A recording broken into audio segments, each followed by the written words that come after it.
పాయల్ రాజ్పుత్ పరిచయం అక్కర్లేని పేరిది.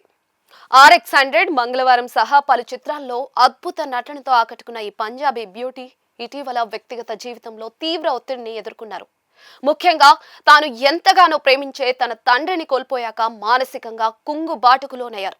ఇప్పుడు ప్రెస్ మీట్ లో పాయల్ రాజ్పుత్ తన తండ్రిని గుర్తు చేసుకుని తీవ్ర భావోద్వేగానికి లోనయ్యారు.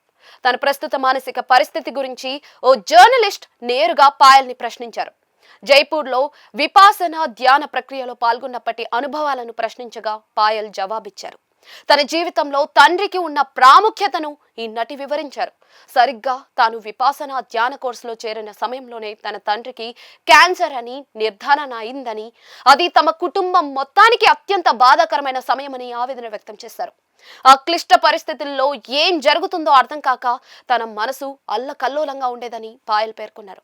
తండ్రిని తన జీవితంలో ఒక గొప్ప హీరోగా అభివర్ణించిన పాయల్ రాజ్పుత్ ఆయన మరణ శయ్యపై ఉన్నప్పుడు కూడా తన సినిమాల గురించి ఆరా తీసేవారని తెలిపారు.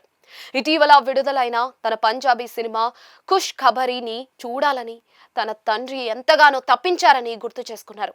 తన సినిమాలకు సంబంధించి ఆయన అతిపెద్ద విమర్శకుడని, ఏ సినిమా విడుదలైనా కూడా నిష్పక్షపాతంగా తన అభిప్రాయాన్ని చెప్పేవారని వివరించారు. నాన్నగారి ప్రోత్సాహం వల్లే తాను నటిగా ఈ స్థాయికి చేరుకున్నానని పాయల్ భావోద్వేగంతో చెప్పుకొచ్చారు. ముఖ్యంగా తన కెరియర్ లో మలుపు తిప్పిన RX-100 సినిమా గురించి మాట్లాడుతూ, అది కొంత బోల్డ్ పాత్ర అయినా కూడా తన తండ్రి ఎంతో హుందాగా స్పందించారని తెలిపారు. నువ్వు నీ పాత్రను చాలా అద్భుతంగా పోషించావు, నువ్వు ఒక గొప్ప నటివి అని ఆయన అన్న మాటలు ప్రపంచంలో అన్నిటికంటే మిన్నా అని అన్నారు. తన ప్రతిభను గుర్తించి చేసిన తండ్రి ప్రశంసను ఎప్పటికీ కూడా మర్చిపోలేనని, ఆయన లేని లోటు తనను ఎంతగానో వేధిస్తోందని చెప్తూ పాయల్ కన్నీటి పర్యంతమయ్యారు. వ్యక్తిగత జీవితంలో ఎదురయ్యే ఇటువంటి తీరని లోటు చాలా మంది నటీమణులను మానసికంగా కుంగదీస్తాయి.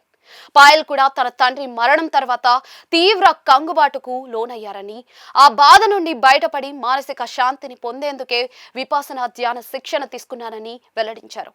తండ్రిని ఎంతగానో ప్రేమించే పాయల్ ఆయన జ్ఞాపకాల్లోకి వెళుతూ మీడియా సమావేశంలో భావోద్వేగాన్ని అదుపు చేసుకోలేకపోయారు. ఇది చూసిన పలువురు తనకు ధైర్యం చెప్తూ సానుభూతి వ్యక్తం చేశారు. ఇక పాయల్ కెరియర్ విషయానికి వస్తే ప్రస్తుతం పలు ఆసక్తికరమైన సినిమాలు, వెబ్ సిరీస్లతో బిజీగా ఉన్నారు. 2026లో తాను నటించిన గోల్మాల్, కిరాతక వంటి సినిమాలు విడుదలకు సిద్ధమవుతూ ఉన్నాయి. వ్యక్తిగత బాధలను పక్కన పెట్టి నటిగా తన తండ్రికి ఇష్టమైన రీతిలో మరిన్ని మంచి పాత్రలు చేస్తూ ముందుకు సాగాలని కోరుకుంటూ ఉన్నారు. ఒకవైపు విలక్షణమైన పాత్రలను ఎంచుకుంటూనే మరోవైపు మానసిక ప్రశాంతత కోసం ఆధ్యాత్మిక మార్గాలను అనుసరిస్తూ పాయల్ తన వృత్తిని కొనసాగిస్తూ ఉన్నారు.